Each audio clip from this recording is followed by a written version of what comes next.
Good morning, everyone. Good morning. This event, featuring the distinguished Professor Peter Singer, is jointly brought to you by the Hong Kong Ethics Lab and the Medical Ethics and Humanities Unit at the University of Hong Kong. The Medical Ethics and Humanities Unit was formed in 2012 under the medical school here at HKU to develop, integrate, and coordinate the teaching and learning in ethics and humanities, as well as nurturing the development of medical students into caring physicians who can serve the world, including Hong Kong. The Hong Kong Ethics Lab is a group of researchers based here at the University of Hong Kong, primarily centered at the Department of Philosophy, focusing on contemporary ethical issues with practical impact. And our mission is to drive academic research and public engagement on pressing issues of ethical import and significance.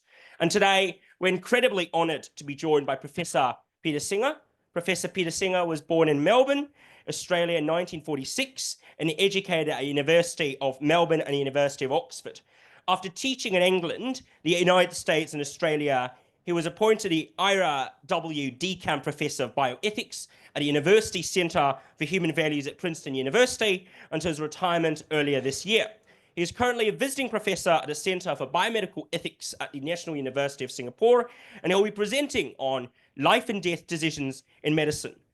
I had the pleasure of meeting Peter over 9 years ago here in Hong Kong when I just graduated from high school, and his works were in part what inspired me to pursue my undergraduate studies at Oxford in PPE and to return to Hong Kong subsequently to join the University of Hong Kong. Peter, you're most welcome here, and please join me in welcoming the one and only Professor Peter Singer.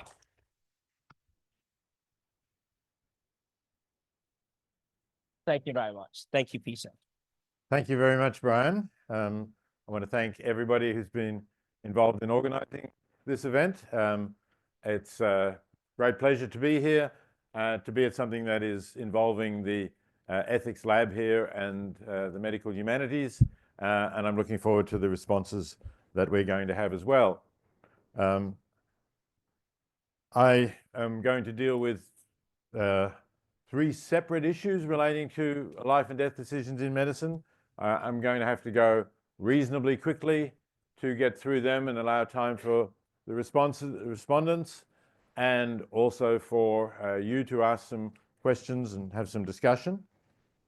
So apologies for that. I'm going to begin with this very fundamental question: is there an equal right to life for all human beings? Very often people say that there is. Perhaps this is as clear a statement as we can get, and certainly the Roman Catholic Church has been a strong advocate of the view that the right to life is equal for all human beings. Here's Pope John Paul II in the encyclical Evangelium Vitae, some 30 years ago almost. He says, as far as the right to life is concerned, every innocent human being is absolutely equal to all others. Well, we can say that. It sounds good. A lot of people do say it. But I want to ask the question, do we really believe that? And even among people who follow the Roman Catholic persuasion, do they really act as if they believe that? And I think the answer to that question is, well, the answer to both those questions is no.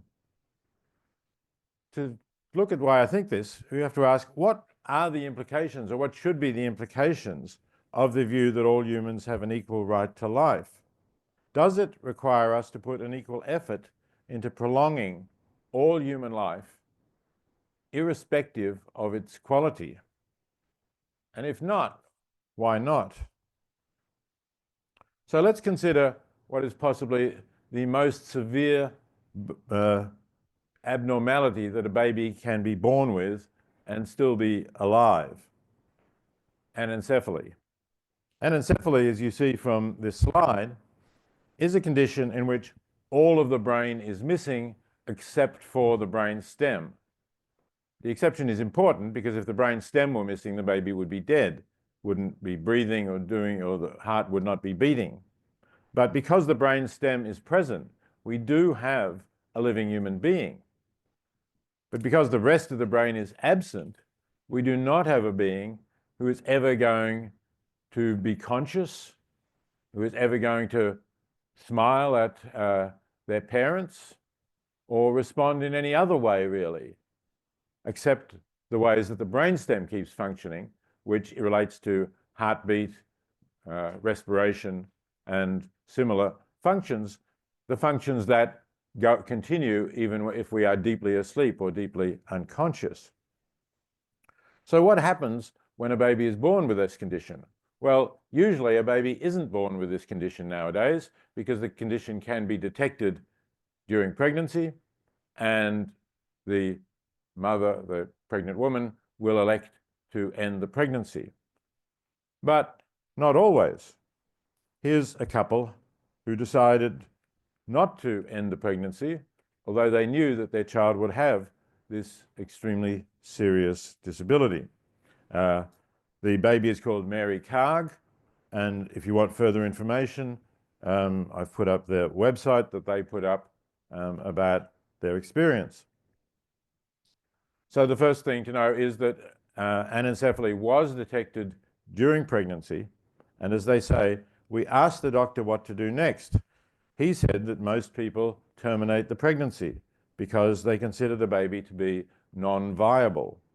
However, we knew that there was a life in there and knew that we should give her every chance to live. Now, this sounds like they are accepting the idea that all human life has equal value. They want to give this baby every chance to live, although they know the seriousness of the defect that the child has. But what did they do after the baby was born? They signed a do not resuscitate order. They requested that she be kept comfortable and fed, and she was fed through a tube. But they're already suggesting not to resuscitate the baby if something goes wrong and she stops breathing. And if the baby did not have this disability, of course, but for some other reason had to be on a respirator to keep breathing, presumably they would not have signed a do not resuscitate order. Nevertheless, they did feed her through a tube, but she did have trouble breathing, as quite often happens with infants with anencephaly. Despite having that brainstem function and being able to breathe to some extent on her own, they say, we spent the next 6 hours watching her struggle and fight to stay alive. During this time, she would stop breathing and then seize and begin breathing again. She did this about 5 times, each time getting weaker. At about 7:30 p.m., she stopped breathing and died in Patricia's arms. During this time, the hospital chaplain, a local priest, and a deacon from our parish were by our side. Now, are they really giving her every chance to live? They could have resuscitated her. They could have put her on a ventilator or respirator. She could have lived for quite some time. I've looked at records of similar cases of parents who had religious objections both to terminating the pregnancy and in favor of the idea of an equal right to life. I came across one case in Virginia in the United States where the child lived for, I think, about 1.5 years. So if every life is of equal value, then 1.5 years of life is of value, and you would think you would do that. But they decided not to. Note also that their priest, presumably a Roman Catholic priest, was by their side and was not apparently advising them that they should put the baby on a respirator and make sure she lived as long as possible. So I don't think this course of action is compatible with the idea, with the belief that all human life has equal value. I want to give you a slightly different story, well, a story that in some ways is similar, but where the father at least had a very different opinion. Gary Comstock is actually a philosopher who works in ethics, looks at questions of ethics, and he had a child called Sam Comstock who also had a very severe disability. The doctors said they could leave the baby on a respirator, or they could remove the respirator hose, the tube, and watch the baby and hold the baby while she died. And that's in fact what they did. But Gary Comstock later wrote an opinion essay for the New York Times in which he said he should not have done this.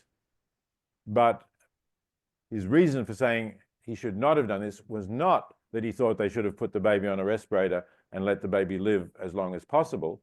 because he knew that the prospects for the baby were extremely poor. What he thought we should have done is, as he says, the swift, humane option afforded the owners of dogs a lethal dose of a painkiller. So in other words, he's saying we should go the other way. You shouldn't watch the baby struggle for some time to die, what Comstock calls a tortured death, but you should be able to make the baby die swiftly and humanely. Now, as far as the humane issue is concerned, in the case of Mary Karg, the anencephalic baby, I don't think there was any inhumanity, because without a cortex, I don't think the baby could experience any pain or suffering. But Gary Comstock's baby had a different condition, and it seems that that his baby could suffer. Okay, so I think that suggests that even those who say they believe that all human life is equal do not really act on that view. Let's now look at another area where I think we could come to a similar conclusion, but it's somewhat more complicated to show this. This is relating to the question of brain death as a criterion of the death of the human being. So let's have a brief look at how we came to have this definition of death. If we go back to 1968, there was no brain death as a criterion of death. Death, here's a law dictionary from the time, the leading English language law dictionary, defines death as the cessation of life, the ceasing to exist, defined by physicians as a total stoppage of the circulation of the blood and a cessation of the animal and vital functions consequent thereupon, such as respiration, pulsation, etc. So, in other words, you're dead when your heart stops, you stop breathing, your blood ceases to circulate. That's the traditional definition of death, the cessation of the animal and vital functions. How did that change? Why did that change? And it has changed almost all over the world. Well, the change actually dates, I think, or the beginnings of the discussion of the change, dates from something that might seem quite irrelevant to that definition of death. The world's first heart transplant. That happened in the end of 1967. It happened in South Africa when Dr. Christian Barnard transplanted the first human heart, and the patient, Louis Weshkonsky, lived for some days. Did not survive long term, but the experiment showed that it is possible to live with a transplanted heart. That created world headlines. It wasn't just a journal for medical events. A lot of headlines around the world because of that. Now, prior to that happening, a professor at Harvard Medical School, Henry Beecher, had written to his dean suggesting that he set up a committee to consider the definition of death. And Henry Beecher had actually mentioned organ transplants in that letter, not heart transplants, because this was before the world's first heart transplant, but not heart transplants, but kidney transplants was starting to be done.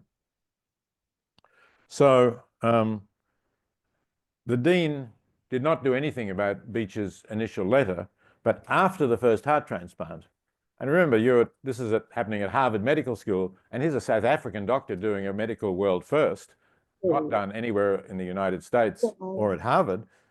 After that, the dean did set up a committee, and he appointed Beecher as the chair of that committee. So that led to a protracted discussion. The committee reported fairly soon in 1968, but that committee was just an unofficial committee of Harvard Medical School, but it started a discussion which, for the United States at least, culminated in the President's Commission for the Study of Ethical Problems in Medicine reporting on finding death in 1981. And the commission suggested that this was a proposed law that the commission suggested should be adopted by all of the 50 states of the United States, because the definition of death was constitutionally a state matter in the United States, not a federal matter.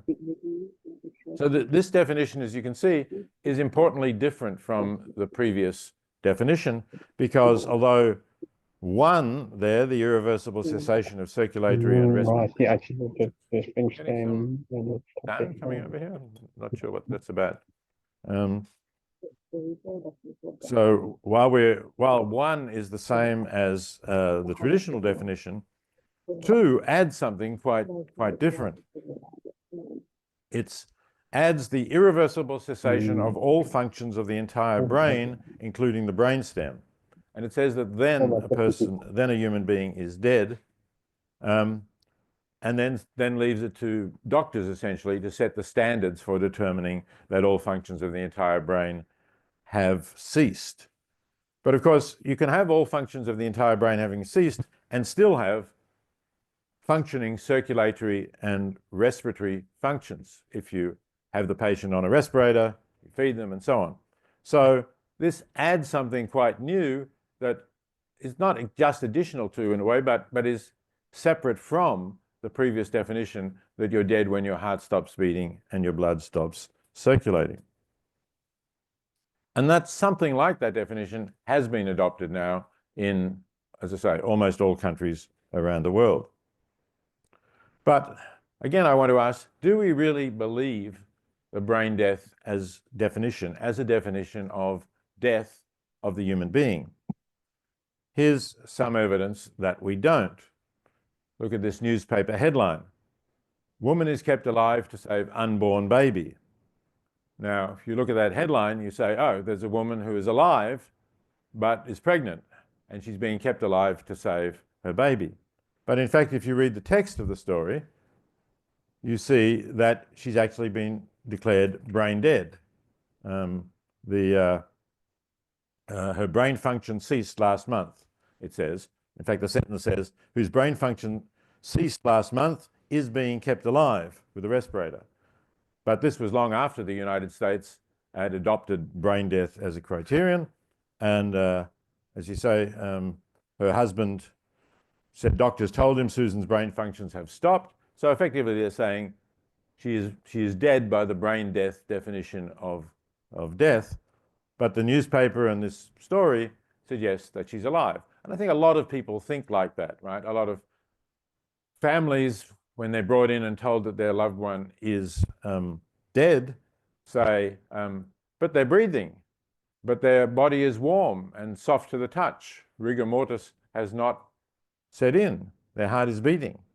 So are they really dead? And even nurses who are used to dealing with such patients will often think of the patients as alive. So we have to raise the question, are these human organisms really dead when their hearts are beating, they're breathing, etc.? And if so, why? Why is just the brain, why is that particular organ the sign that the human organism is dead? And if we are talking about the brain, I want to also ask, why are we requiring the cessation of all brain functions? Okay, so let's look at three different ways in which we might define death. The first one is the traditional one from the Law Dictionary that I gave you first. I think that's familiar. The second one is the one I've just described and was recommended by the President's Commission, irreversible cessation of all brain functions. Here's a third one, though. Why not higher brain death or cortical death, the irreversible loss of consciousness based in our current state of knowledge on the irreversible cessation of all cortical brain functions, which is something that we can determine in some cases, anyway, by brain imaging, by seeing that there's no flow of blood to anywhere in the cortex. Okay, so those are three possible definitions. And what we have gone for, what most countries have gone for, is the middle one, or the combination of the traditional one and the middle one. I think we need to ask two different questions. And then I think really we have an ethical decision to make some people think that this definition of death stuff is all science, that the medical scientists have determined that you're dead when your brain has ceased to function. I don't think that's true at all. I don't think it's a scientific decision. It's an ethical decision. So what we need to think about is what really matters in death. Is it the death of the human organism, or is it the death of the person? And by the person, I mean the being who at a minimum has consciousness. But we could add things. Mostly what we think matters in death is the loss of the person we know and love or cherish and admire, or whatever else it might be. And that involves a certain personality, certain not only perhaps consciousness, not only minimal consciousness, but also some self-awareness, people who think about what they're doing and what they might do in future, all of those things that go with being a person. And I think that the problem with the whole brain definition of death is that it is between these two questions, right? It doesn't indicate the death of the human organism. You can't tell me that a pregnant woman is dead when her heart is beating, her blood is circulating, and her body is nurturing, she's fed through a tube, her body is nurturing a fetus that perhaps at the time she is declared brain dead is only 3 months of gestation, but who can be brought to 6 months of gestation or even longer and delivered as a healthy baby by cesarean section. It's hard to believe that that human organism can do that when it died 3 or 4 months earlier. So I don't think the present definition of death marks the death of the human organism. The human organism is still alive when, or can be still alive, when the brain has irreversibly ceased to function. On the other hand, in the case, let's say, of the anencephalic infant that I gave you before, there is no person there. And if somebody loses, they may be a person, but they lose all cortical function, I think we have lost the person we loved. If somebody told you that the person you loved had been in an accident, and although they could still breathe and their heart could beat, they would never again recover consciousness, I think you would start grieving for the person you loved having died, or their life anyway, having been over, even if they told you, but not all brain functions have ceased. The brain stem is still functioning. I don't think that would give you very much consolation. Okay, so what do we do in these circumstances? Well, some people who defend the idea of the sanctity of all human life, or the all human life is equal view, really defend it, say, well, in that case, we have to go back to the traditional definition of death. No change. Go back to 1968. If we did that, and if we retain that traditional ethical view that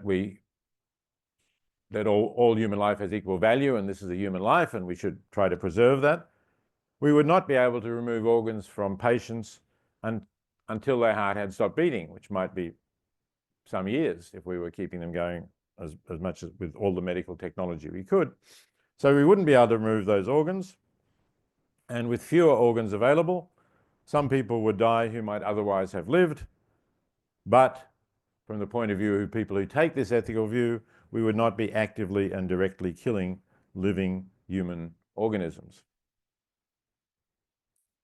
But if you agree that, as I suggested, the human organism doesn't matter intrinsically once consciousness has been irreversibly lost, and the death of the person is what matters, then here's a different view. We could still have the traditional definition of death in terms of death of the organism. We could refer to that as the death of the organism, but we could change our ethical view to say that it's always wrong to directly and intentionally kill, change the ethical view which holds that it's always wrong to directly and intentionally kill an innocent human organism, and instead hold that once it's clear that consciousness has been irreversibly lost, we may end the life of the human organism. In other words, we would no longer accept that view of the sanctity of all human life, but we would say What really is important is the survival of, at least as a minimum, consciousness in the human being for it to be wrong to end their life. Okay, that's all I want to say on that issue of brain death, but I hope my respondents will say some more, and you may well have questions about that, because that would be quite a radical change in what we're doing in hospitals all over the world now. All right, let's briefly talk about voluntary assisted dying. I don't want to go on too long with this, but this is also been involved with quite some time, and in which there has been some change over the years in a number of countries. So to begin this discussion, let's look at again this basic ethical question. Why is it normally wrong to kill another person? Again, this is something we don't very often ask. Philosophers ask it, but outside philosophy departments, it's not asked very often because we just assume that it's normally wrong to kill another person. Of course, there are exceptions if we're self-defense. Some people in some countries think there are exceptions for people who've committed horrible crimes, for capital punishment. But most people would, with a normally statement in there, would take it unquestioningly to be wrong and not ask why. But I think we do need to ask why, given where we are now in some issues in medicine and healthcare. So here are a number of reasons I'm going to go through briefly. One might say killing a person is wrong because it violates the victim's autonomy. Kill them and they want to go on living, well, you're clearly violating their autonomy in the most serious way. Or secondly, you might just say killing them thwarts the desire to go on living. You might say if they want to go on living, it's not so much a matter of autonomy, but why thwart somebody's desire? We might think that's wrong if it's a strong and important desire. Or we might think that they're going to miss out on a lot of positive experiences. If we think that life on the whole is positive, is for most human beings, then if you kill them, they're missing out. They could have lived longer and they could have had a lot more enjoyment, happiness, however you might describe it, all sorts of positive experiences. And finally, killing somebody causes grief to those who love that person. And that's a bad thing. That's an important part of the tragedy of someone being killed. But here's the question. If these are the reasons, you might think of others, which again, you're welcome to put when we get to discussion. But if these are the primary reasons we think of when we ask why it's normally wrong to kill someone, what if none of them actually apply to a particular case? And that's what will often happen in the case of assisted dying. First, I briefly want to just give you some terminology used here. So assisted dying can be voluntary, non-voluntary, or involuntary. I'm now talking about voluntary, which means that's what the patient wants and has requested.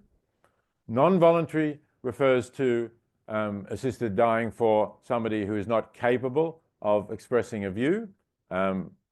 Gary Comstock's baby would have been an example if, as Comstock suggested, that baby had been given a swift and humane death, then that baby's death would have been non-voluntary as far as the baby was concerned. Obviously, the parents would have been asked for consent, but the baby can't consent.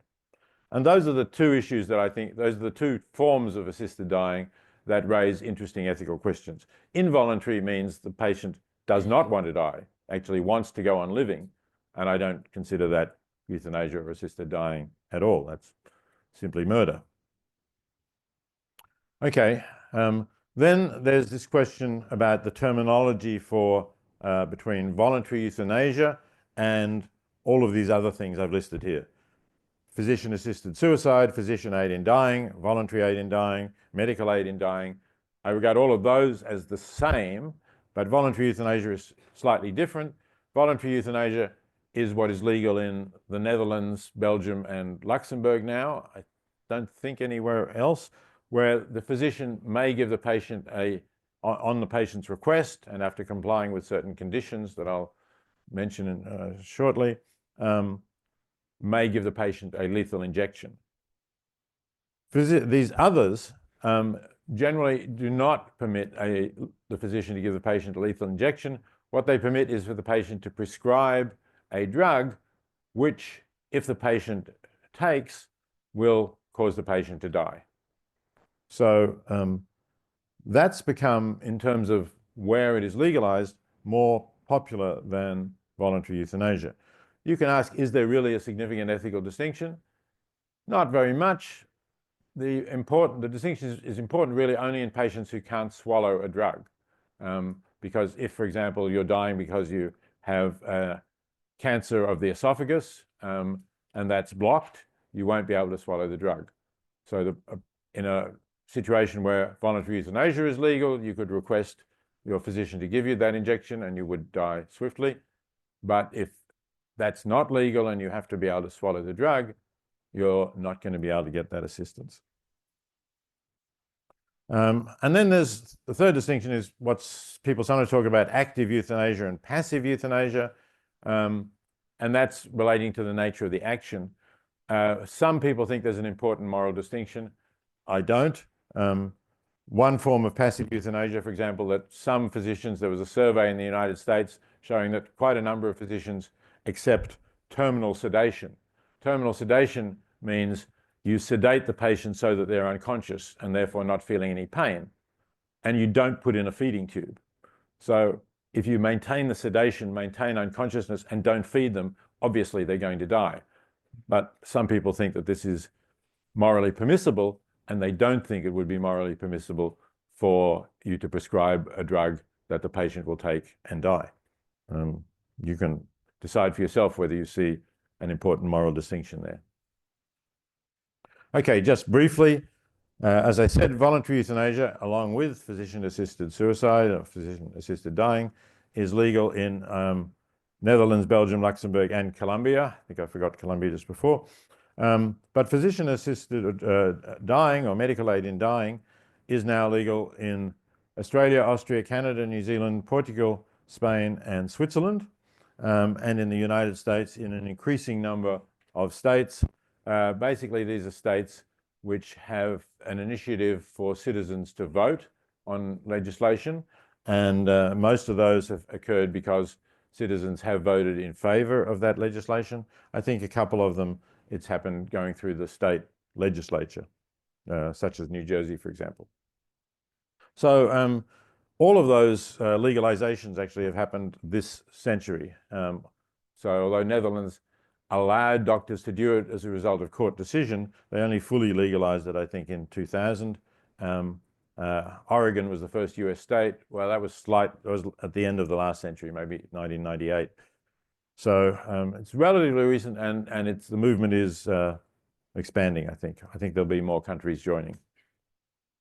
Okay, a lot of guidelines. I'm going to skip through this pretty quickly. In most jurisdictions, you have to be an adult in most, you have to be a resident in most, not all. You have to be competent to make these decisions, and most of them you have to be diagnosed as terminally ill, but again, not all. And terminally ill, doctors have to say you'll die within 6 months, you're expected to die within 6 months. In some cases, it's a year. There's various systems in which you have to make an oral request or 2 oral requests with some time in between to give you more time for reflection.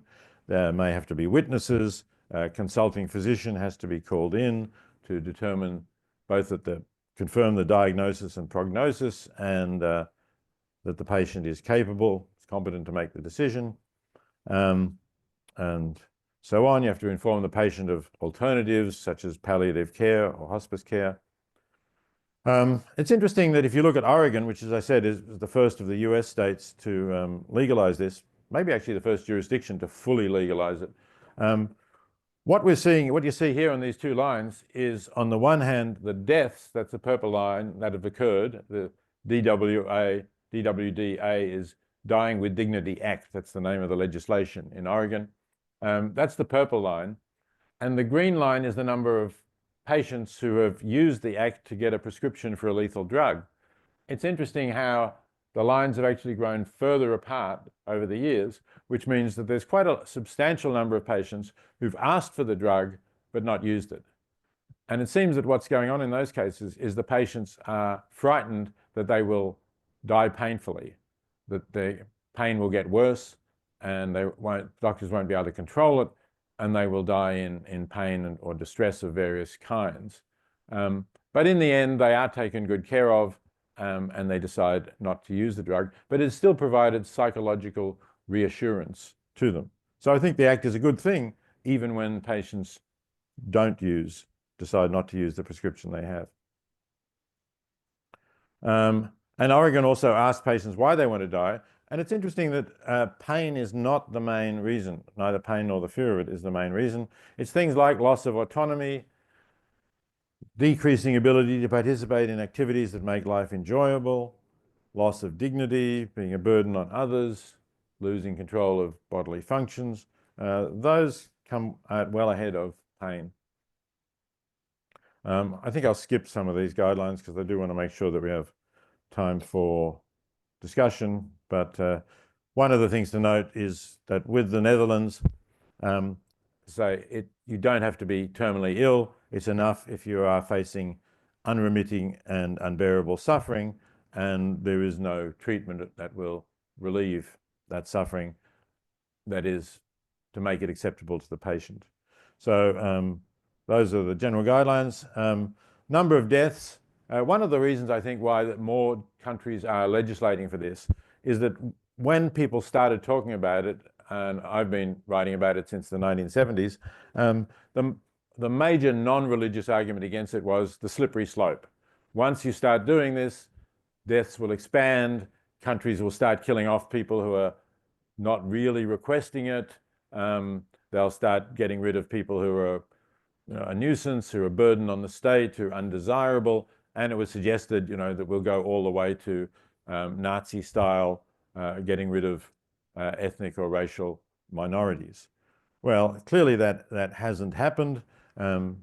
Oregon, for example, over that's a 24-year period, still quite a small number of deaths. Somewhat more in Canada, somewhat more in the Netherlands, but still not a really large number of deaths, and nothing really to suggest that that kind of slippery slope is occurring. Some discussion of other cases. Canada's engaged in a discussion of advance directives, which mean that if you, for example, were developing dementia and you were still enjoying life, but you did not want to be lying in a hospital bed for years, completely unable to recognize your spouse or your children, then those legislations with a requirement that you be terminally ill or in unbearable pain don't help you. Canada is now starting to allow patients to make advanced decisions, basically to say, if I am in a state where I'm no longer competent, but and then you can specify what you like, I don't recognize any of my family members, or I've stopped speaking and responding, then I don't want to live any further. And that's a change, because otherwise patients have had to be competent at the time they receive assistance in dying. But I don't think it's a slippery slope to any bad place. In fact, personally, I would sign such a document myself if I were in that situation. Okay, so that's what I just said on that slide, I think.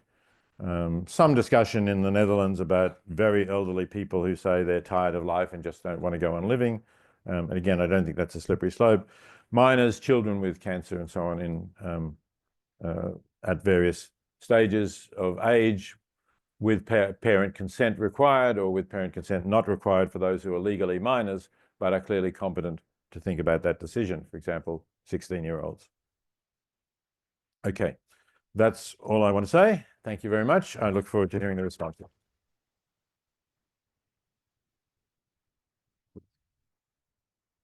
Thank you very much, Peter. And before we proceed on to the respondents, whom I'll be introducing shortly, I believe the centre would like us to take a group photo from the front, if that's okay. So we'll just take a quick photograph. If there's a photographer who could do that, that'd be great. I think one of our staff members is currently on her way down. If not, we will have... Oh, good. So if we could just all be seated, that's fine. And a photo would be taken from the front. All right, okay.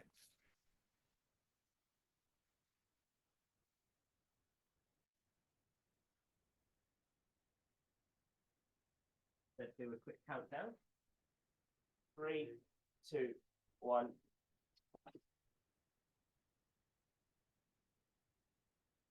Great. Oh, good. Equal 5. 3, 2, 1. Thank you. Thank you.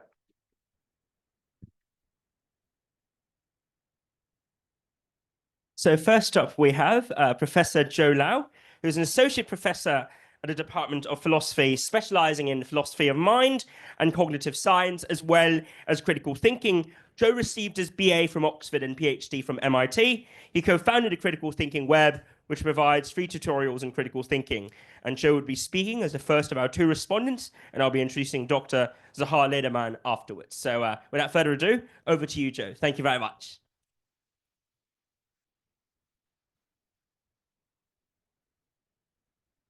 Hello, everyone. Very glad to be here. In my own teaching, I very often discuss Peter's work. So I'm very pleased to be commenting on this talk. I think the main message of the talk is something that I agree with very much. The idea that even though human life is valuable, there are many circumstances where we are justified to take active steps to terminate the life of a human being. So my comments would be more on the details of the argument. The first set of comments relate to the case of the babies with anencephaly. And I think here Peter wants to establish 2 conclusions. The first conclusion is that human beings do not have an equal right to life based on the case of anencephaly. And this first conclusion is used to justify the second one, which is that we can terminate the life of these babies if we want to, if that's the wish of the parents. I think I agree with the second conclusion, but I think the second conclusion can be justified even if we reject the first conclusion. Namely, even if we agree that all human beings have an equal right to life, I think we can still try and justify the recommendation that it is okay to terminate the life of babies who are suffering from anencephaly.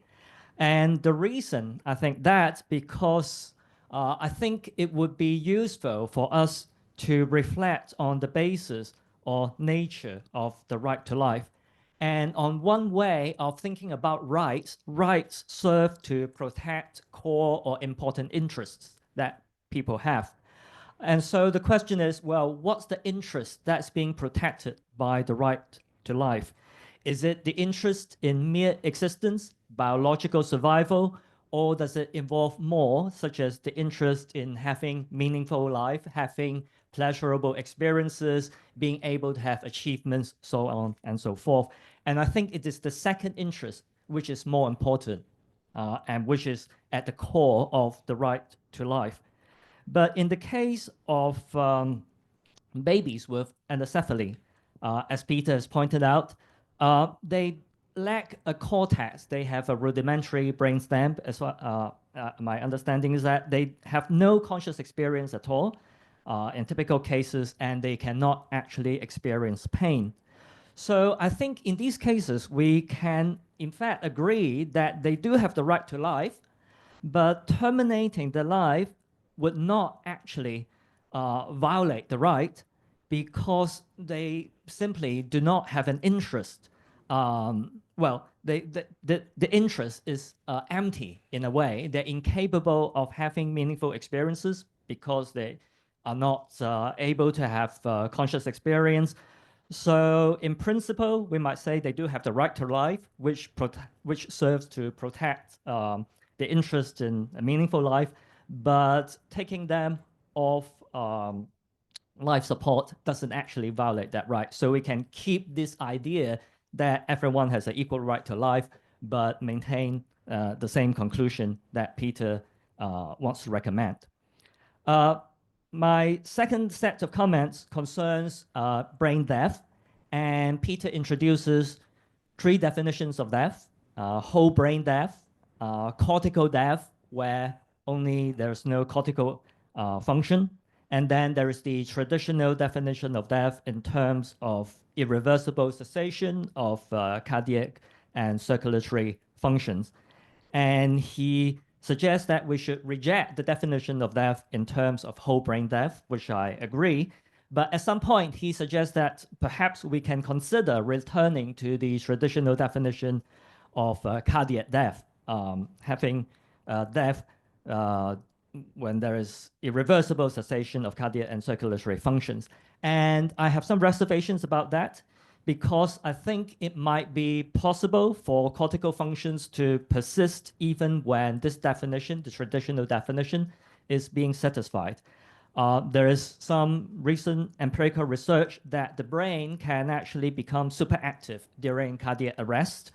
And in fact, some researchers have observed that there can be residual brain activity, which has been observed in not just mice, but also in humans. For example, 30 seconds after cardiac arrest. And of course, we very often measure brain activities with EEG. And in some of these cases, it's found that we measure EEG of people who are actually dying and have died afterwards.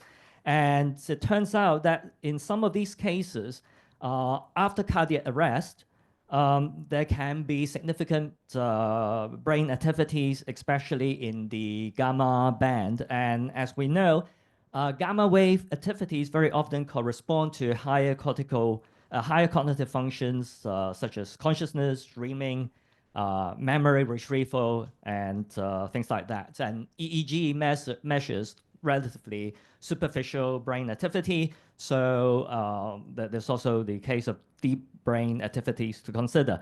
And some researchers have suggested and speculated that this might actually explain near-death experience. This is speculation so far, but the point of raising these examples is to consider the possibility that maybe there can be brain activity even when there is irreversible cessation in cardiac and circulatory function. So that's one thing to bear in mind. The second kind of examples to consider, which is a bit more far-fetched, has to do with cases of brain in a vat or brain in a laboratory dish. So some neurons can stay alive in cell culture medium without blood circulation. And in 2022, some scientists have managed to grow a layer of I think, combination of human and mouse cells in vitro. And the cortical neurons were actually trained to play a video game Pong, okay? So it does seem possible that you can maintain some brain function, of course, very rudimentary ones, without normal blood circulation. So in principle, maybe technically, at some point in the future, something similar can be done to keep a brain working even when blood flow has stopped in an irreversible manner. And so I think personally, the cortical definition of death is perhaps preferable. Okay. My third set of comments concern the cases of assisted dying. And here I have, I want to raise two questions. The first question is more a practical one. I'm very much in favor of physician-assisted dying, but whenever I discuss this issue, there's always a persistent worry of abuse and slippery slope that Peter has mentioned and responded to. But one issue I'm not quite sure about is that, well, it might work very well in some cases, in some countries, but there might be other places where there might be financial considerations that might affect these issues. So in places where maybe there is not a very good social safety net, where healthcare costs might be quite high, where there is a rapidly aging population and hospice services might be very limited, then perhaps it might be suggested that there would be groups of people who kind of feel pressured to resort to assisted dying in order simply because they can't afford alternatives. And this is going to have a differential impact on socially disadvantaged groups. So I'm very keen to hear what Peter's thoughts might be on that. So that's the practical worry that I've often encountered. I want to also raise the more theoretical question, but this is more about the case of dementia that Peter mentions in his discussion of further issues about assisted dying. I think that's very interesting. The use of advanced directives in patients with dementia so that they instruct people to end their lives later on when the dementia condition becomes more severe. And it seems to me that this case raises special issues about autonomy and personal identity, which are not present in normal cases of assisted dying. Because as dementia progresses, there can be very significant memory loss and even changes, quite radical changes in personality. And the psychological change can be so drastic that perhaps some people might think that the person at the beginning of the onset of dementia and at the end should be regarded as two different people. And if so, if that's the case, what's the reason for thinking that the earlier decision of the premorbid patient to end his life should be binding on a different person, a different future person? And especially because some dementia patients might not be suffering that much from great pain, or maybe they would be well looked after and they actually can find some enjoyment in the simple life that they live. So the question is, well, is the validity of the advanced directive in these cases based on the assumption about sameness of personal identity? And that in turn is justified in terms of psychological continuity, or does it depend on some other assumption?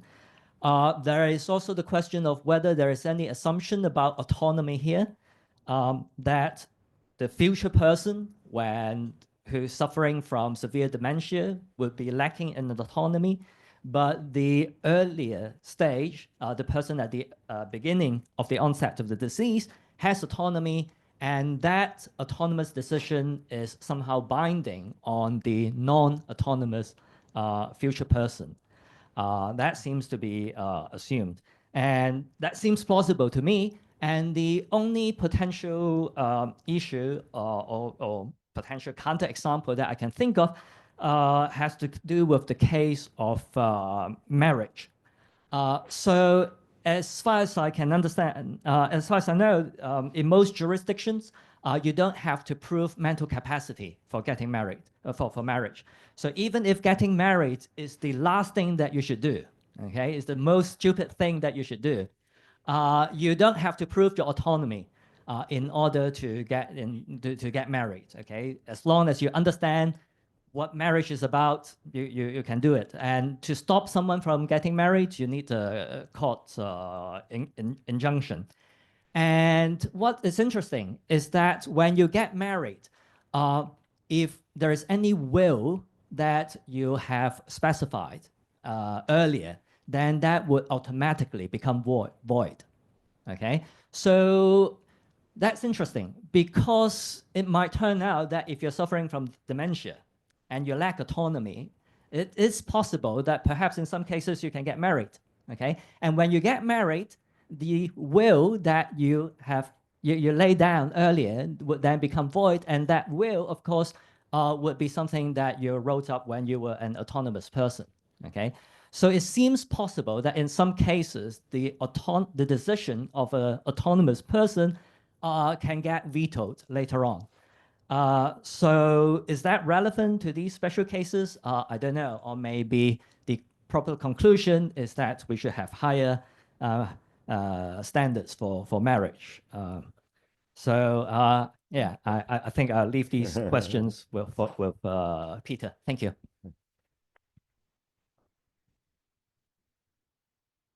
Thank you.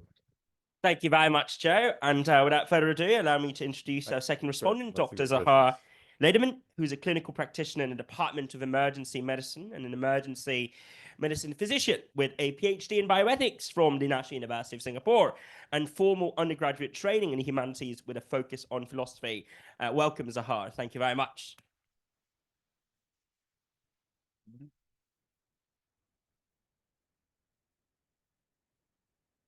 Right, thank you very much. It's an honor for me to be here. As many of you in this room, I grew up reading Peter Singer. I also teach Peter Singer in my classes. Peter is the reason I went into philosophy, and Peter is the thing. Well, Peter is also the reason why at least I want to be a vegan. I'm trying to be a vegan. So a great honor, and it should be no surprise then why I mostly agree with Peter on more things, just because that's the way I was taught. I want to say two things, raise 2 points regarding what Peter said. And again, I agree about the philosophy here, the ethics, right? Humans have a right to die. I'm just worried about the implications, practical implications as well. The first comment is physicians, we decide what death is and who should live or die all the time. That has always been the case. That is still the case. In my world, maybe the most infamous or the most common scenario is where we get patients with what we call pulseless electrical activity. So the heart basically almost always stopped functioning as a pump, but still the electricity still functions, right? So if you turn on the monitor, you still see some waves. We are not supposed to stop resuscitation then. A lot of us do. All right. So we make decisions all the time. And I think most physicians don't have any training in determining what death is and how we should treat those who are about to die or have died. So it's incumbent upon society to tell us what to do. And I think I agree with Peter that the definition of death is not merely a biological definition. It's a value judgment. All right. And again, Peter is to be commended for starting the discussion in the 70s where nobody talked about it. But if society doesn't talk about it, if you don't talk about it, then we will do whatever we want. That's one point. The second point is, so from an ethical perspective, philosophical perspective, I think, in the field of bioethics at least, most of us agree that humans have a right to die. No problem with that. Basically, the literature has moved on since then. What people are concerned about, and what I'm concerned about, is that in granting those rights to patients, we forget about caring for them. And I want to give you some numbers and some quotes to suggest why that is, or in what way we forgot to care about them. So for instance, if you look at Canada issues reports every year. If you look at the last report and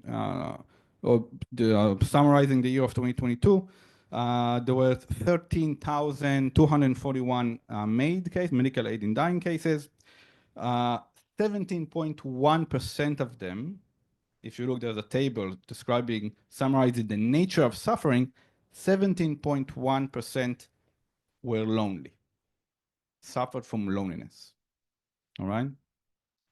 35.3% said that they want to die because they fear to be a burden on their families and friends. 35.3%. All right. Now, the common case when we talk about euthanasia and ending dying is the cancer patients who suffer from pain, and obviously they do suffer from pain. I had to treat cancer patients, and I'm not dismissing their pain, obviously they're suffering, but what we know about loneliness is one, that you can be lonely without knowing you're lonely, right? So you suffer, you feel depressed, or you think you are depressed, you feel pain, but really it's not about the physical cause of pain, is really because of the social mechanisms or psychological mechanisms, because of your social condition that make you suffer more. All right. So in a way, loneliness or the psychological condition that is characterized by loneliness can modulate, can influence the pain and suffering that people feel. That's one. And some people who feel pain or think they are depressed, they may also be lonely without even knowing about it. So what this means is if we take care of people's loneliness, right, on social isolation, we may improve their experience of pain and suffering. Okay? What's interesting, and I don't know what the reason for this is, if you look at in Canada again, if you look at people above the age of 91, 50.7% of them are women versus 8.2. And I don't know the reason for that, but I think it should give us a cause to pause and think for a moment. And in fact, there was a group of, just recently in 2023, there was a group of clinicians and bioethicists in Toronto, Canada, who wrote a review about the MAID program in Canada, and the conclusion is that the Canadian MAID regime is lacking the safeguards, data collection, and oversight necessary to protect Canadians against premature death. And again, I think there's a lot of controversy whether that's true or not. As Peter said, there was no proof of a moral degradation or sliding scale of what happened in Canada. So we have an increase of cases, but that's not necessarily a bad thing, right? So no evidence, no proof of a slippery slope. But you know, as in a lot of other policies, I think it's fair to say that the regulators in Canada have failed to provide what they were supposed to provide. In the Netherlands, on the other hand, again, they issued reports, very detailed reports. And so as I said, common case, cancer, but that's not all the cases, right? It doesn't exhaust the kind of cases. So for instance, in the Netherlands, in 2022, 349 people wanted to die because of multiple geriatric syndromes. All right, that includes sight and hearing impairment. All right, 203 patients wanted to die died because of other conditions, including long COVID and chronic pain syndrome. And again, I'm not dismissing any chronic pain syndromes or any long COVID, but at least a lot of that I think it's okay to say that a lot of that is somatic or psychological or influenced by psychological and social conditions. Let me give you some examples, some real cases of people. So a 50-year-old person, a male, after he had a stroke, and he had hemiparalysis, so half of his body was paralyzed, and he was eating or breathing through a tracheostomy, through a tube in his throat. He's said to be ashamed of the extreme emotions that sometimes suddenly flared up due to his conditions. Right? And I'm not sure, again, everybody has a right to die. I'm not sure if there was anything else we could have done to help this man. A 40-year-old male with alcohol addiction and pulmonary disease and chronic pain. Again, my suspicion is we could have done more to help him without dismissing or violating his right to die. And the last case I want to bring is a 90-year-old male who basically wanted to die because he fell and broke his hip. All right. And what the report says about him, the patient has always lived an independent life. Over the years, it had become increasingly difficult for him to walk, but he still enjoyed his life and independence. He was suffering from his increasing dependency on other people. And my intuition listening to that is, what society are we living in where people praise the fact of being independent when really independent is a myth, right? So in what society we are living where individuals actually think that they are independent and they praise that, and because they lost their independence, they want to die. And I think that should give us pause. Thank you.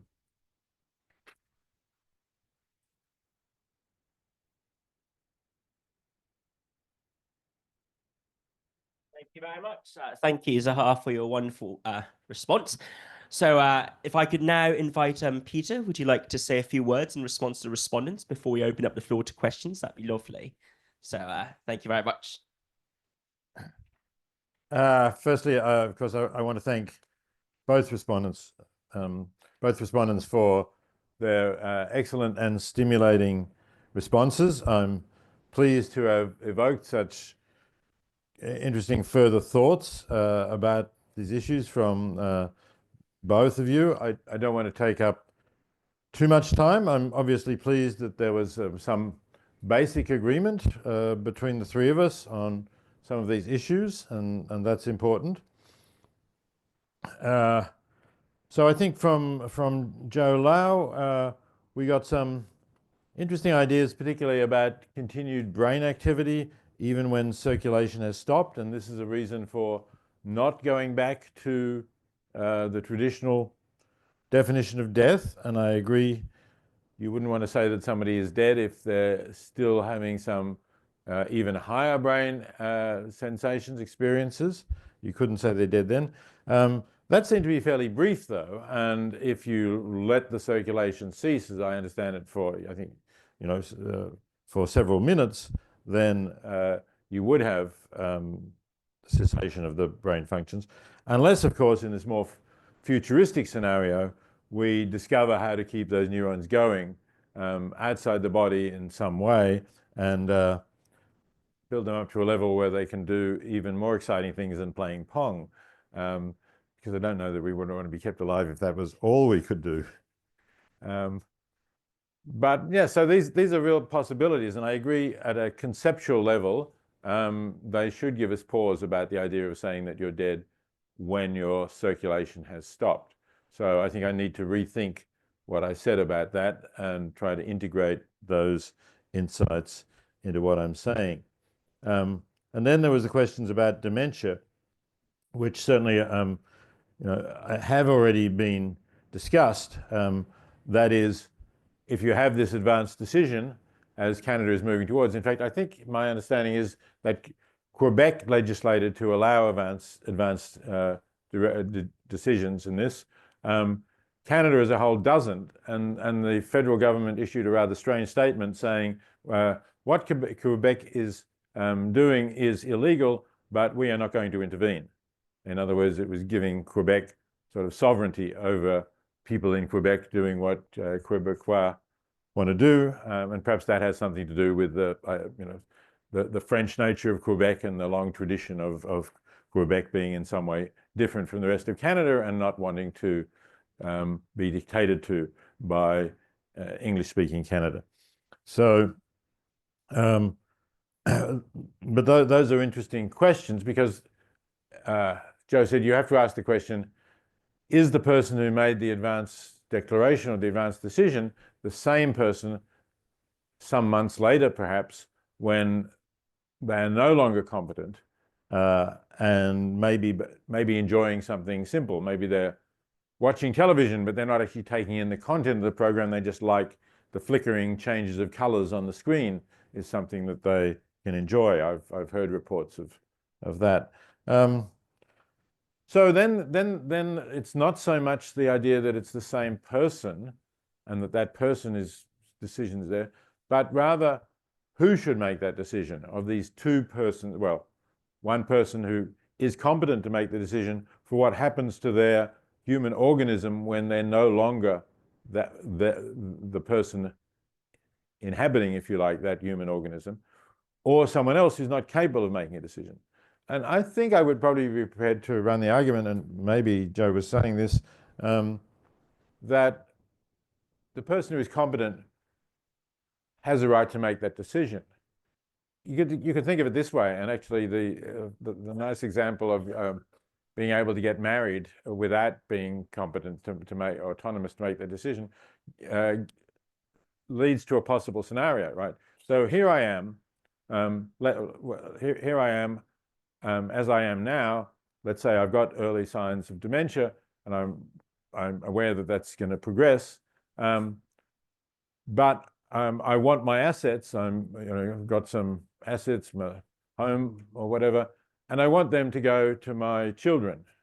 But I realize that if I become demented, my non-autonomous self could fall in love with the nurses in the hospital, or one of them, and this nurse, perhaps desirous of acquiring my, let's say, very nice home, may marry me, and then my children would not have access to those wealth. So I think I, in that sense, would have a right to say what is going to happen, not only to my home, but to my human organism when I'm no longer capable of controlling it. Okay, but there's certainly issues worth discussing. I want to thank Zohar also for saying many interesting things. And what do you say about the situation in Canada again, I think is particularly interesting, that there is, I know, a lively discussion going on there. Canada does not seem to be regulating and gathering information about what's happening as well as, say, Oregon is, or the Netherlands. I think they both have a fair amount of information. Perhaps that's something that Canada could do more to do at the federal level. But then Zohar also raised broader questions which reflect something about the nature of our society, that quite a lot of older people are lonely, and that may be a factor. Not necessarily that they're saying, I want to die because I'm lonely, but they're saying, I have this pain, and the pain may be related, a psychological function. The fact that they're lonely, the fact that they're unhappy in various other ways may make them feel that. And then there's the question, well, what can we do about that? It certainly is a flaw in our society that so many people are lonely, and I accept that's something of an epidemic, perhaps, especially as the population ages. But while we should do something about that if we can, and that should be a subject of government policies, is it a reason for saying to somebody, you can't choose to die because your pain may be a psychological response to your loneliness? I think probably not. I mean, if you can change these things about society, it may take many years, and it may be only partially successful. And I think, and perhaps Zohar accepts this, because he did say that he accepts that humans have a right to die, that's still your decision. And somewhat similar things are said about the loss of independence, and the 90-year-old male who broke his hip and wanted to die. I would still respect that person's decision if it was a considered decision, they were competent, wasn't just done immediately after they'd broken their hip, but perhaps they should be able to get surgery to try to repair the hip, but if the surgery is unsuccessful, it might not work. So I think if that's a considered decision, I would accept somebody saying that they want to die. And if similarly with the other cases you mentioned of loss of various functions, if someone can't hear, and let's say they have great difficulty seeing or can't really see either, and they're also 90 or more, and they think that's enough, they want to die, I would be inclined to accept their decision to do so. Thanks very much. Thank you very much. Thank you, Peter. We're now going to proceed on to the Q&A section of the lecture today. So please do participate in the question and answer section, and then feel free to participate as avidly as possible. I would like to begin with just a short question from me, if that's okay, to abuse the prerogative of the chair. And just the question I have for you, Peter, is going back to your claim concerning whether or not there exists an equal right to life. As I see it, you made a compelling account to problematize the view that we should have equal access to an absolute and inviolable right to life. However, if we are to weaken that claim slightly, or rather substantially, and say that we're all entitled to an equal right to life that is weighty but not inviolable, and that contextually or conditionally we can see countervailing considerations as trumping this very right, which therefore means that by suspending this inviolability requirement, we can better accommodate perhaps the fact that in our ethical decisions, A, rights are not all that matter, and secondly, the countervailing rights may matter more than a right to life in this particular case. Then if that's indeed the solution that we take, could that resolve or address your concern concerning that equality of right to life, so to speak, claim that you put pressure on so eloquently? And secondly, building on what Joe said just then, to what extent do you see the heartbeat and circulation death conception, or conception of death, and also the brain death, conception? To what extent could the two of them be amalgamated to form a jointly necessary condition for death? And that is to say, for P to be dead, it must be that the heart stops beating and there's a cessation of brain activity. And by setting this bar as high as such, we can therefore rule out cases where we might still think there's life, even where, nominally speaking, by the definition, there's only death. So these are my two short questions, and I'm going to hand the floor over to you. Thank you, Peter. Thanks very much, Brian. So two fairly short answers. If you do make both those conditions necessary, cessation of brain functions or cortical functions and cessation of heartbeat and circulation, a number of organs that we now transplant will not be in good enough condition to transplant. Particularly, we may still be able to do a lot of kidney transplants, but particularly heart transplants will be affected.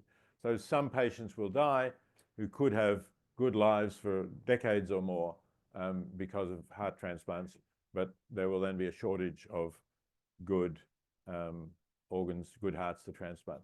So I think that would be too high a price to pay for that. Your suggestion about making the right to life one that is not inviolable is something that I think could be a feasible suggestion, because as a utilitarian, I don't think that there are any inviolable rights, but I do think that it can be useful to have a system of rights accepted in society, with the constraint that we will override these rights in certain circumstances, some of which might be public emergency. I think COVID is an example of that. Normally there is a right of freedom of movement or a right to assemble with others, or whatever you might want to call it. But because of COVID, we instituted lockdowns in many countries. And on the evidence that we had at that time that lockdowns would save a lot of lives, that was a reasonable thing to do, and most people actually accepted them. So as a utilitarian, I think it's good to have the idea that there are general constraints on what governments should do to protect individual liberties, but to acknowledge that in various pressing circumstances, you might override those rights. And those pressing circumstances could be ones of wide-scale emergencies, as with COVID, or they could be ones where, looking at this particular case in front of us, we don't see any value in protecting that right, and we see some value in overriding it. Thank you. Great. Thank you very much, Peter. I now open up the floor to questions, and we'll take two at once, or maybe three, actually, because there's a lot of questions. So we'll take three questions at once, in batches of three, rather, and we're going to circulate the microphone. So I recognize a hand over there, and then the gentleman on second row, and also just for balance, we'll have the gentleman on that row in the middle, in that order, 1, 2, 3, and don't worry, we'll come back to the rest of you shortly. So let's have the mic circulated. Thank you. Thank you. Please introduce yourselves. And okay, thank you for the talk. I'm Ho Yin from the philosophy department. So my question is about the seemingly asymmetry in the way we treat people with physical suffering and mental suffering.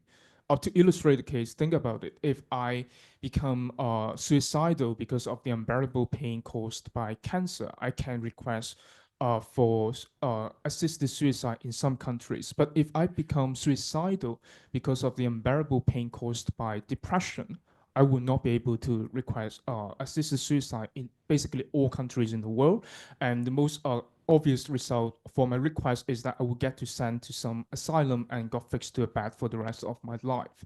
So is there any, do you think that there is any inconsistency between the way we treat people with physical pain and psychological pain? And of course, okay, people would say that, well, if a person is depressed, then he or she may not be able to make informed and autonomous decision. But it seems weird to me in the sense that the loss of autonomy is what justifies people with physical suffering to request for assisted suicide in the first place. But the loss of autonomy for people who suffer from psychological or mental problem is what disqualifies them from requesting for assisted suicide in the first place. So do you think that we should, well, also allow people with mentally, serious or severe mental illness to also receive assisted suicide as well? Thank you. Very much. Look to the gentleman over there. Yes. No, at the back. Sorry, on the fourth row. We'll return to you shortly. Sorry. Yes, that gentleman. Yeah. Hello. I am Shiraz. Thank you very much, Professor Peter. It was my desire to see you and to hear you in person. I thanks University of Hong Kong to fulfill my desire. So I am working on the organ donation and the end-of-life care decisions. So I am from Bangladesh, a Muslim-based society. I agree with the Peter, but challenge in many societies that actually for the death criteria, people, even the clinicians, still feel hesitant to declare death patient when the heart is still beating. So even the clinicians, so even we couldn't use the potential organs for transplantation in Bangladesh, and this happens in many societies. So how could we overcome this problem? And the second is, we know for the end-of-life care, physical assisted dying, many countries, they are legalize this policy in medical practice. The challenge is that we should have, actually we know we have right to live, but should we have right to die ourselves? My question is, why should we not extend our social safety nets program and the other healthcare facilities like Hong Kong and the Taiwan, they are doing the aging care facilities. So different statistical data shows the family burden and also the severe pain and the sufferings of the aging populations, encouraging them to get their dying themselves. If we allow these people to some social safety nets program or aging care or some kind of program, so I think we can help these people to live, to die naturally. So thank you very much. Thank you very much. And finally, the gentleman there on the fourth row in the center. So that gentleman in a maroon shirt, green shirt, sorry. Thank you so much, Peter, Joe, and Zahar. It really challenged my default assumptions, and I found it really, really interesting. My question is a little bit off topic, but Peter, I think this is the only chance I'll ever have to speak with you, so hopefully you'll grant me my question. I'm wondering that, so I, along with many others, I think we've been influenced by your views on animal welfare. Recently, I've been reading about and sort of hearing about your thoughts on insect welfare. And it seems like the modern research is progressing in the direction where we're finding that insects can be conscious and feel suffering. So let's suppose that in the future we do find that insects are capable of suffering. Then by effective altruism calculations, some would say it's like the most utilitarian cause due to the trillions of insects there are in the world. And this notion just instinctually evokes a lot of disgust in myself. The idea that I should feel any sympathy towards the mosquito that is biting me. Like anything above 0 just feels like it's too much for me. In order to think about why I feel this way, I think the theory I've settled on is maybe the idea of pluralism. Essentially that like maybe as humans, we're entitled to, I don't know, more in life, just because we're able to appreciate beauty or think about science, discover knowledge, or feel love. I guess whatever it is that enables me to justify my disgust of insects. But by consequence of this theory, I feel like I care less about animals than I did before. Surely animals feel, are able to appreciate some beauty or love, but not to the extent of humans. And under this theory, rather than under my traditional view of pleasure and suffering, then I feel like I'm giving less sympathy towards animals now. So I guess I'd like to hear your thoughts in 3 dimensions. The first is, why do you take the view of hedonism? Like, why do you only care about pleasure and suffering rather than any of these other theories? 2, would you say I'm being speciesist? And 3, just any other thoughts you might have. Thank you very much. Those are 3 riveting questions. So over to you, Peter. Thank you. There are more than 3 questions, really, in that lot. Okay, so first to the question about the difference between the way we treat people who are in pain from cancer and depression. I agree that this distinction is drawn too sharply, but fortunately, you're not actually entirely correct to say that the person with depression could not have assisted suicide anywhere in the world. In Belgium, there has been a case of a woman with long-term depression. I think she'd suffered from depression for 20 years. She tried a huge number of treatments. She requested voluntary euthanasia. There was some discussion about it, but eventually she was given it. And I think in the Netherlands that may also be possible. I don't recall as clear a case as the Belgian one, but it may be possible.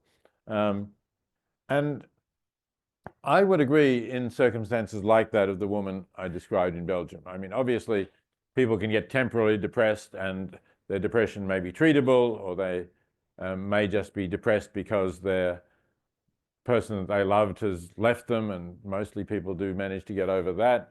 But if we're really talking about serious clinical depression with attempts to treat it in a whole variety of ways that have clearly failed, again, I don't see why somebody should not in those circumstances have the right to assisted dying.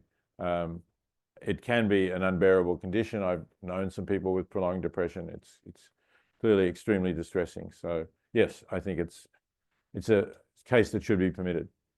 The gentleman working on organ transplantation in Bangladesh, I think reluctance to give consent for organs to be taken is a problem in many different cultures, not only in Muslim cultures. And I don't really know what we can do to overcome this. I mean, obviously I can provide ethical arguments why people should give consent. I also suggest, as a matter of public policy, some countries reverse the burden of proof, so it's a matter of opting out rather than opting in. They say organs will be taken if you are brain dead, unless you have indicated that you don't want them to be taken. Then, of course, you have to make it simple for people to indicate that they don't want it to be taken. But I think if you do that, autonomy is preserved. But even in countries where there is opting out, sometimes we find that the availability of organs does not increase as dramatically as you would expect. The reason for that being that families may still say they don't want the organs taken, and doctors will be reluctant to take them, even if the patient did not opt out, because they don't worry about lawsuits from the patients. So they don't want to override, sorry, from the family. Obviously, the patient is dead. So obviously, they don't want to get into litigation, and that can be a barrier. So I don't think there's a simple solution, but there certainly are people who are working on this. There are some people who think that we should be able to offer financial incentives for providing organs either when you die or when you're alive, right? You could do it both ways. Other people strongly oppose financial incentives, particularly from living donors, because they think the poor will get exploited. That's another issue which we could discuss for quite a while as well. You also said, I think, should we have the right to die? Can we help people to live and to die naturally? Yes, I think we can do that. We should have that, as I've argued. And if the prevailing ethic or religion in the country does not allow voluntary euthanasia or physician aid in dying of the sort I've been talking about, then the very minimum is that it should allow physicians to make the patients comfortable. And what I said before about terminal sedation, although I don't think there's a reason for saying terminal sedation is ethically right when assisted dying is wrong, it may be that if the laws of a country and the religious teachings of a country which influence those laws accept terminal sedation but reject aid in dying or voluntary euthanasia, then that may be the best that a doctor can do, and that would be better than not doing anything to honor a patient's request for dying. Okay, and the third, as you say, rather off-topic question for this event, but I will say something about it. I am interested in the question. I think anybody with my views should be interested in the question of whether infants are capable of suffering. You said fairly directly modern research is progressing in the direction that insects are capable of suffering. I would say modern research is progressing in the direction of showing the possibility that infants are capable of suffering, not that showing that they are capable of suffering. Sorry, insects. Did I say something different? No. And somebody will quote me now, right? Say that I said this. Insects, definitely. Are capable of suffering. So it's a possibility, and I think, you know, we should give beings the benefit of the doubt where we can, if we don't know whether they are capable of suffering or not. So if I saw somebody, you know, you talked about the mosquito that is biting you, I'm also going to slap the mosquito that is trying to bite me, and I hope that that slap will kill it quickly. You know, if it lies there and is obviously still alive after I've slapped it, I'm not then going to start pulling off its wings or its legs one by one, because I find it disgusting and I hate it because it was trying to bite me. I would try to end any suffering that may be occurring. As I say, I don't know whether suffering is occurring or would occurring even if I did pull its wings off and legs one by one. I don't know, but I would certainly give it the benefit of the doubt in that respect. And that is because, for me, suffering is fundamental. You then asked, why am I a hedonist? Or you know, you're not a hedonist. If you think that the appreciation of beauty is intrinsically valuable, then you're not a hedonist. But you might think, you know, it's great to have beauty around us. We should try to have a beautiful environment. We should plant flowers in our streets, and we should protect great works of art, and have concerts allowing people to appreciate beautiful music. All of those things are good because they make people feel happier, and they maybe even relieve some distress and unhappiness, and those are good things. But, you know, if you take the question that G.E. Moore asked, whether it's intrinsically good that beauty exists, even if there are no beings to appreciate or enjoy it, I think the answer is no. And eventually, although Moore at one stage suggested that it would be good for beauty to exist even completely unappreciated by any beings, he later seemed to change that view and say it isn't. So I'm a hedonist because I think what really matters are states of consciousness. That relates also to what I said about what's important in who lives and who dies. What's really important are the states of consciousness, and that the states of consciousness of sentient beings should be as positive as possible, and avoid suffering in particular, but also have good experiences. And those experiences may certainly be definitely for us humans, but also I think for many animals, experiences of loving close relationships with others, and also for some animals anyway, appreciation of beauty too. Fantastic. I will now recognise 3 further questions, so please raise your hands if you'd like to ask a question. I recognise the gentleman over there in the middle, yes, with the slightly grey hair, the gentleman on the first row, and also let's have someone from there. So, yeah, of course, let's have that young lady over there on the 3rd row. Wonderful. Thank you very much. So thank you, Brian. Raphael, I studied philosophy as part of my undergraduate. It's not what I lived from the rest of my life, but it's the one I enjoyed the most. Now, let me take the question to the other extreme, the right to live, okay? The right to life. So under a utilitarian approach to life, and a society that wants to protect people from wanting to die for no particular reason, what is the argument that takes us from allowing this to happen? Say, I am walking on a bridge, there's a person that wants to jump off, and I stop that person from jumping, the police comes and helps me. The person was not sick, was not mentally sick, just wanted to jump off and see what it was like. Is there really something at the other end? Okay, so what is it under a utilitarian, philosophical, and okay, I have no questions about this. I'm very happy with my life, okay? But what is it that stops us from people wanting to take their life purely voluntarily for no particular reason? That's my question. I recognize the next speaker. Yeah, the next audience member. Yes. Hi, my name is Samuel Mack. I'm a part-time MPH student.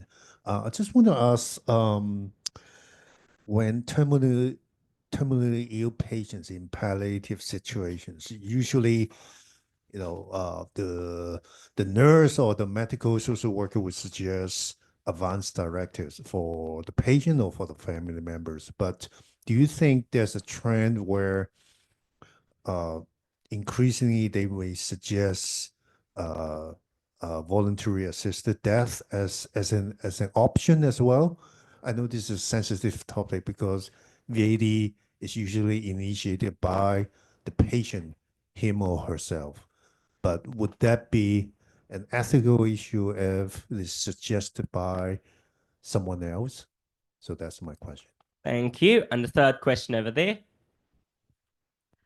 Thank you very much for the talk. I'm Han, and I'm a PhD candidate at philosophy department. So I have this worry about the definition of death, and I'd like to hear how you think. So if we define death in terms of the law, like irreversible loss of all brain functions, there are situations where people have decreased brain functions. That's also like irreversible. So like it might be caused by some accidents, brain injuries, or like Alzheimer. I'm worried that if we see death in terms of the loss of brain functions, I'm worried that would lead many people to some of like not I'm not sure like how many, but like some of us might see those people with decreased brain functions as half dead.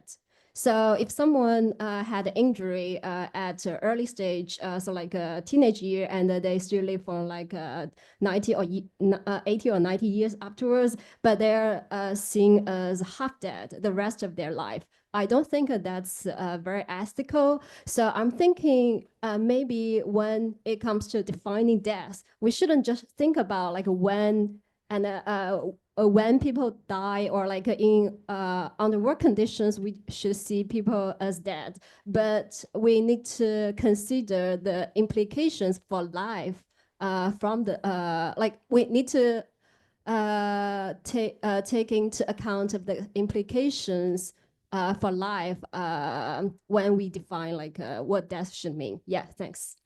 Thank you very much. Thank you. Okay, thank you again for 3 good questions.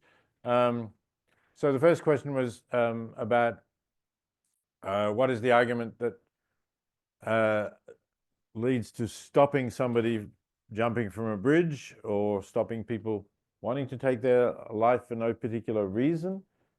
So I think the argument for, if you see someone about to jump on a bridge, you should try to stop them, because you don't know why they're about to jump from a bridge, why they want to take their life. And it may be exactly that kind of case that I mentioned. The person they love has just told them it's over, and they see no point in going on living without that person. But we know that most people will get over that.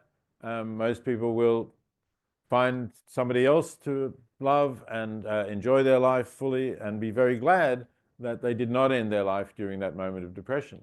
So you give the person a second chance. You give them a chance to say, is this really what you want? And, if I'd stopped somebody from jumping the bridge, they had been treated, doctors had seen them, they'd undergone psychological counseling, and then they came and talked to me, as I'm the one who stopped them, and said, look, I still think my life is not worth living and I want to end it. There would be a point where I respected their decision to do it. I think it's that idea, again, that most people will have positive lives and shouldn't make a decision based on a short-term factor to end their life and to miss out on that positive life. Plus, of course, again, the grief that the people who do love them and care for them will feel about it. The second question asked if there's a trend increasingly for other people to suggest to someone that they should die, that perhaps family or perhaps others, and is that ethical? So I'm not aware of any figures on whether this is increasing, but it's possible that it is. It has been suggested that legalizing assisted dying makes a difference, in that now it becomes an option which others can suggest, when it was illegal, you couldn't really suggest it. It's not quite that simple, because of course, if you were in pain, you could still suggest to your doctor, please give me a lot of morphine, I really can't stand this. And at least some doctors would give enough morphine or another pain-relieving drug to end the patient's life. So it's not such a sharp distinction, but still, it is more up for discussion. Is it unethical to do that, to suggest it? Well, obviously it's unethical to suggest it for personal reasons, right? I mean, if you can imagine scenarios where people say to somebody who's not very happy with their life, well, why don't you choose assisted dying, when their real motivation is that they would like to inherit the property of the person, for example, or anything along those lines. That would be completely unethical. But for someone to think that somebody's life is really miserable, and that they might have a choice, that they might be in a situation where legally they could have assistance in dying, I think that's different. I think letting people know that this is an option, they may not be aware that it's an option in some jurisdictions, letting them know that it's an option when it seems a reasonable course for them to take in their situation, I would not see as unethical. And the concern about the definition of death as irreversible loss of all brain functions and what effect it might have on people who are alive, I'm a little skeptical that it would have the suggestion that we would have less respect for people who are alive. You talked about that we might think of them as half dead. So that's an expression that I've heard people use, oh, I've had such a tiring day, I'm really half dead now, I've got to go and lie down. But they don't really mean that they're half dead. They really mean they're very tired and they need to rest to make up for their very tiring day. Somebody might say, at least under present definitions of death, that if you have no cortical functions, you're half dead. But in one sense, what's dead is the person, and that person may be fully dead if the loss of cortical functions is irreversible, whereas the organism may still be alive. That's a different kind of being half dead, if you wanted to use that expression. So I would need some stronger evidence that defining death as irreversible loss of all brain functions, which we've had now actually in most countries for quite a long time, maybe up to 40 years, I don't see that that has changed our attitude to people with loss of some brain functions. And I don't think that the acceptance of assisted dying really has either. So I would need to have some real evidence that it is having a negative effect on people who are alive but have some intellectual disabilities to accept that that was a reason for not supporting the legalization of assisted dying. Thank you very much. I now look for 3 further questions. I recognize a lady on the 2nd row, and recognize a lady on the 3rd row, and also my colleague Rachel in that order. So 1, 2, 3, fantastic. So who is the first hand? Yes, thank you very much. So I'm actually writing one of my philosophy papers on utilitarianism, and this ties back into the topic I'm looking at, which is basically utilitarianism on personal autonomy. So my question is there any circumstance in which a person's right to life may be diminished? So, for example, a person who cannot feel, who decides to die because not like because of suffering, but more so because they don't find point in living. Or, for example, a masochist who derives pleasure from pain. I've seen cases before in the news where such people have decided to agreed to their own death for these reasons. Or even a murderer who you could argue deserves to suffer. So if you take the utilitarian point of view, you could argue that perhaps a greater number of people will find pleasure in the murderer's suffering over the sole suffering of the murderer.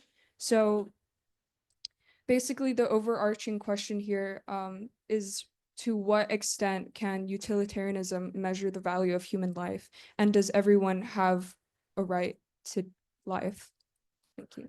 Thank you. Yeah. Hello, Professor Peter. Thank you for your riveting lecture. I'm a physician from Sri Lanka, and my question is, should bodily autonomy be limited to consciousness? And should you have bodily autonomy after death? For example, in organ donation, even if you give an advance directive for organ donation after death, next of kin can turn it over after your death. So that's my question. Thank you very much. Rachel? So I had a question about your response to Joe when you're giving the example of advanced directives on the dementia case. So you said that it seemed like you should be able to give an advance directive that you want your children to inherit your home.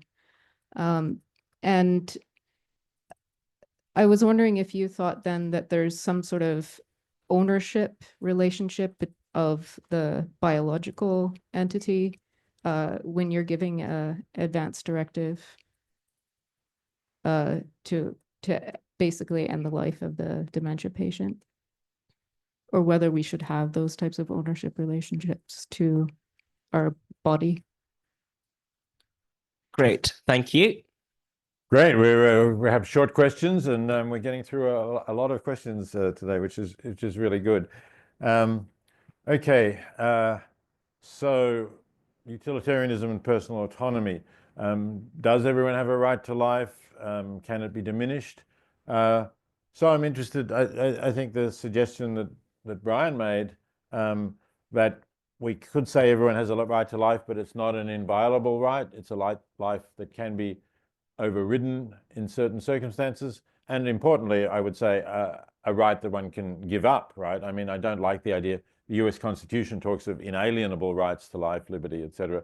I don't like the idea of an inalienable right, just as I have a right to property, but I can give it up. I can give you my most prized possession if I wish to. So I think that I have a right to give up my right to life and say, yes, normally I have a right to life, but now I'm asking you to end my life. So that's not a violation of my right because I'm asking you to do that. So you can do that. You also asked about a number of cases. I do think that, I mean, as I said, there's a discussion in the Netherlands about people who are very old and simply say they're tired of life. And maybe that means that they've lost, maybe it means they're lonely, that's possible, but maybe it means they've lost too many of their functions. They don't feel they're functioning competently. They can't hear well, they can't see perhaps, and maybe they feel their brain is not working very well, and although, they remember things from time to time, at others they don't. So I think, given that we know that those sort of symptoms will just get worse as you get older, let's say you're already really quite old, I would allow people to have some choice there. Maybe not everyone would. The masochist, I think you're thinking of some cases that were reported on the web where somebody actually wanted to be cut up and killed and so on. And I think that happened in Germany, and somebody agreed to do it. It was pretty horrible and rather sick case. And I would have tried to treat that person rather than just saying, yes, I'll do it for you, or suggested that person get some treatment that might help them. But I don't know enough details.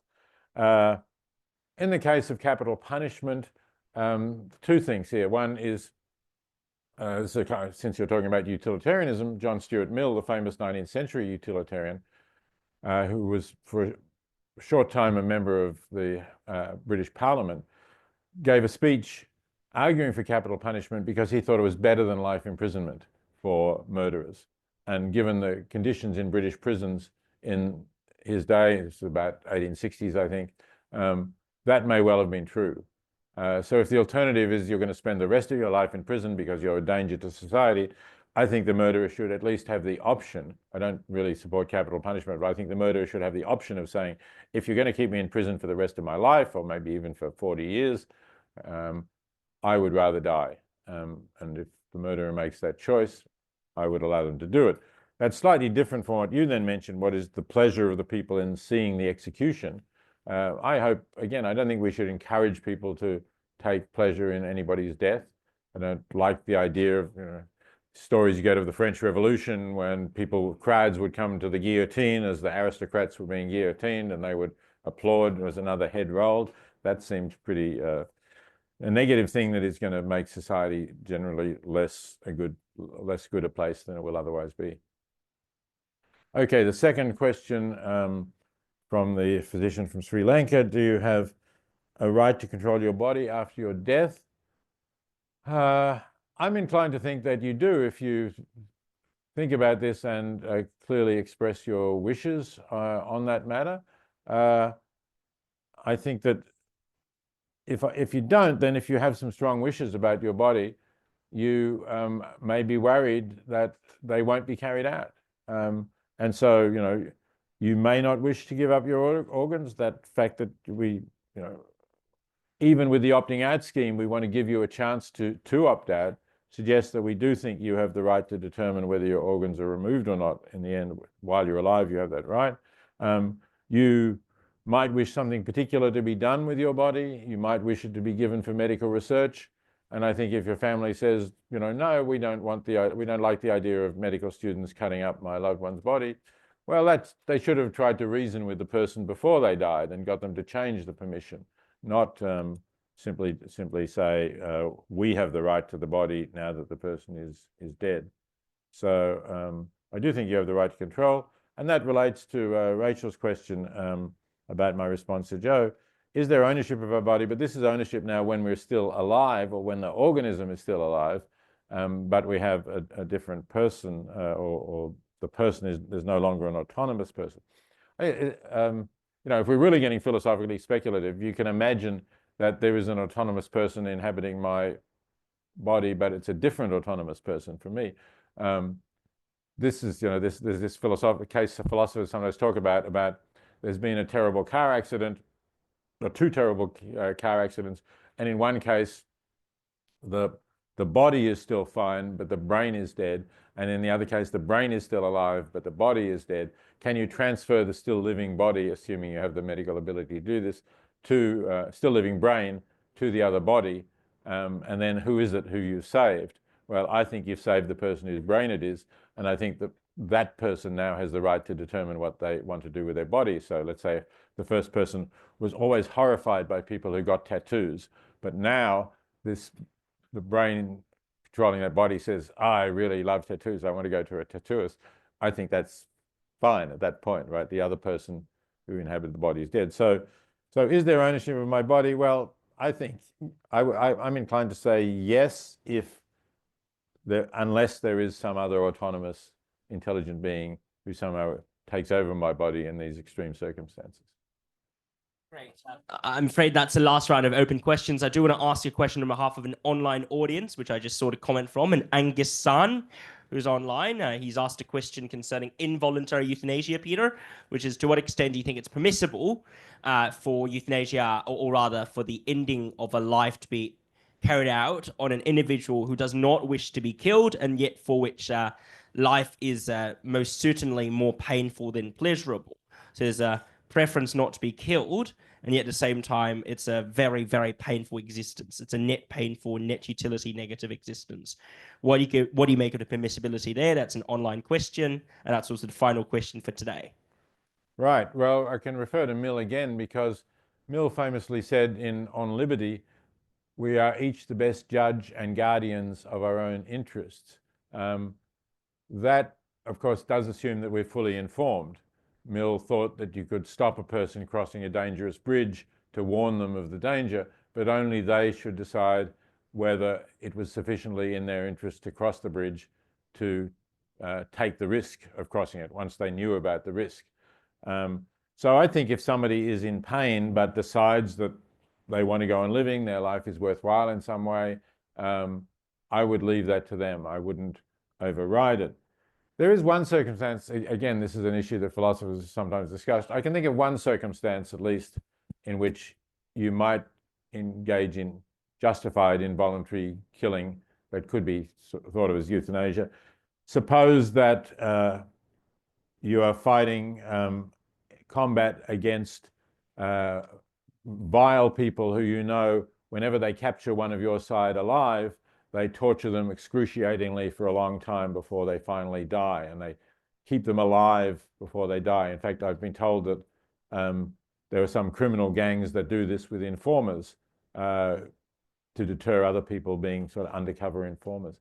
So imagine that this person has been captured by the enemy, but doesn't believe that they're going to do anything really bad to them. And so, you're there still, you're able to shoot this person, but they are not asking you to shoot them because they say, oh no, those are just rumors, people can't be really that bad. But you have overwhelming evidence that this is what is going to happen to them. I guess in those circumstances, I would kill them. Ladies and gentlemen, that's what we've all got time for, so please join me in thanking the one and only Professor Peter Singer, and also the two fantastic respondents, Dr. Zahar Fetterman and also Professor Joe Lau. So thank you very much to all of you. Thank you. And Peter, I hope you agree with me that the vibrant and dynamic discourse you saw here today is testament to the importance and virtue of philosophical debate across national and cultural boundaries, across different countries and entities and regions. And I hope you come visit us again in the future, and look forward to seeing you here in Hong Kong in no time. Thank you very much. Thank you. Thank you, Brian. I hope so too.